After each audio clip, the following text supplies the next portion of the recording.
আপা নাকি ফিরে আসবে, রাজপথ কাঁপবে, বাংলাদেশ হাসবে, আর আমরা সব গর্তে চলে যাব। কি এক স্বপ্নে তারা বাস করছে।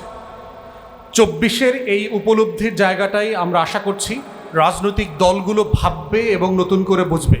এখানে আমাদের 24-এর গণ অভ্যুত্থানের শহীদ জননী আছেন বেগম রোকেয়া আপা, এবং মাননীয় সংসদ সদস্য যারা আছেন, সংসদকে আমরা অনুরোধ করছি, শফিক ভাই একটু বলে গেছেন, 24কে প্রোটেক্ট করবার জন্য, 24-এর স্যাংটিটি, সম্মান, মর্যাদা, 24-এর ঘটনা এবং 24-এর এই শহীদদের বিচার, আহতদেরকে পুনর্বাসন মিলায় একটা আইন করতে হবে। সকল দল মিলে এই আইন করতে হবে। শাওনদের যেন বাংলাদেশে আর এই দুঃসাহস না হয় 24কে নিয়ে ফাইজলামি করার। এই ফাইজলামি করবার কোনো সুযোগ আর দেওয়া যাবে না। এবং এটা মাথায় রাখবেন, সরকারকে আমরা বলছি, যদি এটা না করেন আপনাদের অস্তিত্ব গদি কিন্তু টানের মধ্যে পড়ে যাবে। এটাই বাস্তবতা। অতএব আইনের ফ্রেম করতে হবে যেন মানুষ আইন হাতে তুলে না নেয়, মানুষ মব তৈরি করতে বাধ্য না করে, শাওনকে যেখানে সেখানে দেখলে যেন চটথাপ্পড় মারার উদ্যোগ কেউ না নেয়। এটা আইনের ফ্রেমে আনতে হবে, তাকে বিচারিক প্রক্রিয়ার মধ্য দিয়ে দিতে হবে। একইভাবে হীনমন্যতা দেখতেছি আওয়ামী লীগের বিচার করবা নিয়ে। আওয়ামী লীগের বিচারের প্রশ্ন তো বিচারিক প্রক্রিয়া না, ইটস এ পলিটিক্যাল কোয়েশ্চেন, রাজনৈতিক আলোচনা, যেটা রাজনৈতিক দলগুলো গণ অভ্যুত্থানের সকল পক্ষ মিলে একমত হয়ে গেছে তাদের কার্যক্রম নিষিদ্ধ করবার ব্যাপারে। সেখানে আমাদের একজন মাননীয় উপদেষ্টা বললেন যে বিচারিক প্রক্রিয়াকে রেফার করে। নাৎসিদেরকে ব্যান করবার জন্য ওখানকার জার্মানির আদালতে যেতে হয় নাই দ্বিতীয় বিশ্বযুদ্ধের পরে, ফ্যাসিস্টদেরকে ব্যান করবার জন্য ইটালির আদালতে যেতে হয় নাই, সিরিয়াতে অথবা ইরাকে বাথ পার্টিকে ব্যান করবার জন্য ওখানকার আদালতে যেতে হয় নাই। রাজনৈতিক দলগুলো মিলে সিদ্ধান্ত নিয়েছে এটা একটা পলিটিক্যাল কোয়েশ্চেন, এবং বাংলাদেশে ফাংশনাল গণ অভ্যুত্থানের পক্ষের সকল রাজনৈতিক দলগুলো মিলে এই সিদ্ধান্ত নিতে হবে আওয়ামী লীগের প্রশ্ন কি, এবং এটা সিদ্ধান্ত নেওয়া হয়ে গেছে। অতএব আমরা আশা করব অবিলম্বে আপনার আওয়ামী লীগের রাজনৈতিক কার্যক্রম নিষিদ্ধ করবার ব্যাপারে সংসদে আইন পাশ করবেন, পাশাপাশি বিচারিক প্রক্রিয়াও চলতে থাকবে। 800+ বছরের ইতিহাসের সবচেয়ে পাওয়ারফুল ঘটনা হচ্ছে আপনার 2024-এর জুলাই গণ অভ্যুত্থান।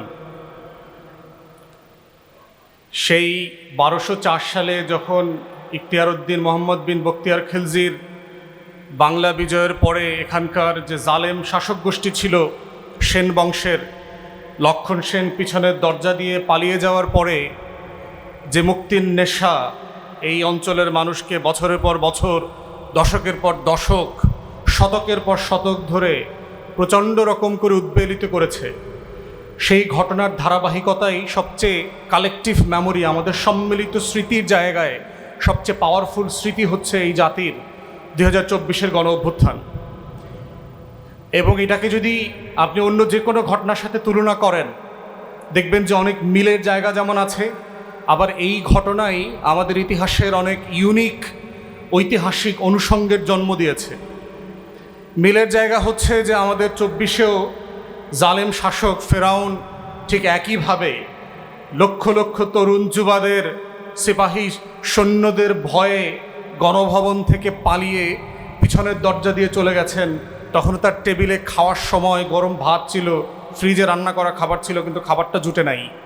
লক্ষণ সেনের একই অবস্থা হয়েছিল, খাবার রেডি ছিল, খেতে পারে নাই, পালিয়ে যেতে হয়েছে। এবং পালিয়ে এমন একটা দেশে গেছেন যেটা আমরা সবসময় বলেছি তিনি ওই দেশের দালাল, এবং এইটাকে নিয়ে আবার তারা রাজনীতি করত যে তারা ওই দেশের দালাল না আবার বলার চেষ্টা করত। কিন্তু তিনি সেখানে গিয়ে এবং ভারত সরকারের গত 2 বছরের আচরণের মধ্য দিয়ে এটা প্রমাণিত হয়েছে যে আসলে কে কাদেরকে দশকের পর দশক ধরে পুষে এই গোখরা সাপটা বানিয়েছে দুধকলা খাইয়ে। অতএব জুলাই গণ অভ্যুত্থানের মধ্য দিয়ে যারা অনেকে আশঙ্কা করছেন যে জুলাই চলে গেছে, জুলাই ব্যর্থ হয়েছে, এইটা সিম্পলি সম্ভব না। এত সম্মিলিত স্মৃতি আমাদের ইতিহাসের অন্য কোনো ঘটনার নাই। 71-এর মুক্তিযুদ্ধ, 47-এর ব্রিটিশ বিরোধী আন্দোলন থেকে আজাদি, প্রত্যেকটা আমার রাষ্ট্রের গুরুত্বপূর্ণ ঘটনা।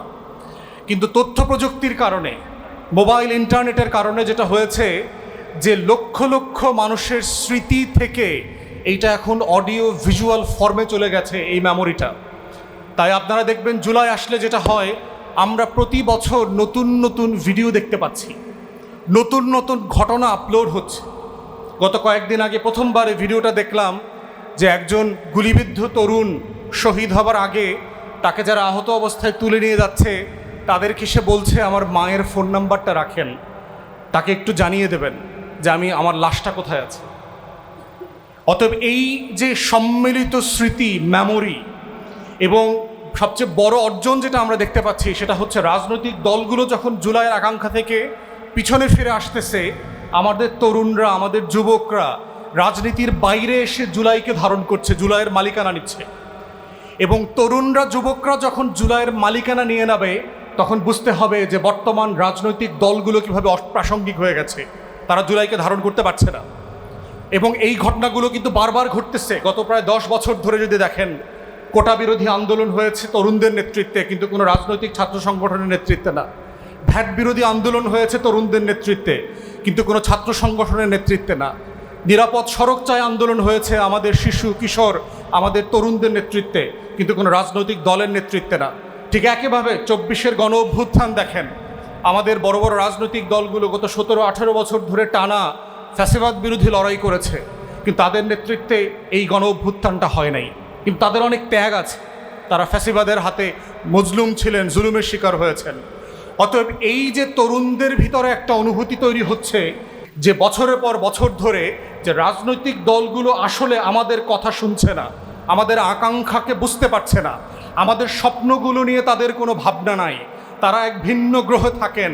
তারা মনে করেন তাদের বাপের নামে, মায়ের নামে, ছেলেমেয়ের নামে, বোন নামে গ্রাম, ইউনিয়ন, জেলা, উপজেলার নাম বদলে দেবেন, এবং এটাই হচ্ছে বাংলাদেশ। সে বুঝতে পারছে না যে আমরা ওই বাংলাদেশে এখন আর থাকি না। ওই বাংলাদেশের রাজনীতি যারা করতে তাদেরকে 24-এ বিদায় করে দেওয়া হয়েছে। 4,500 কোটি টাকার মূর্তি বানিয়েছিল শুধু শেখ পরিবার, শেখ হাসিনার সরকার সারা বাংলাদেশে। সেই মূর্তিগুলো পর্যন্ত 24-এ ভেঙে দিয়েছে। অতএব বুঝতে হবে বাপ মা, পোলাপান, বংশ, এদের পূজা করবার, রাজনীতি দেখবার জন্য 24 পরবর্তী জাতি, সত্তা, তরুণরা আসলে প্রস্তুত না। অতএব বাংলাদেশের রাজনৈতিক দল যারা পক্ষে আছেন, বিপক্ষে আছেন, সংসদের বাইরে আছেন, তাদেরকে এই মনস্তত্ত্ব বোঝা দরকার যে 24 ফান্ডামেন্টালি এই রাষ্ট্র কাঠামোর চিন্তা, মনস্তত্ত্ব বদলে দিয়েছে। যদি এই উপলব্ধিতে আপনারা আসতে না পারেন, মনে রাখবেন যে বাংলাদেশ থাকবে, বাংলাদেশের লাল সবুজের পতাকা থাকবে, এখানে রাজনীতি থাকবে, স্বপ্ন থাকবে, লড়াই থাকবে, শুধু আপনারা থাকবেন না।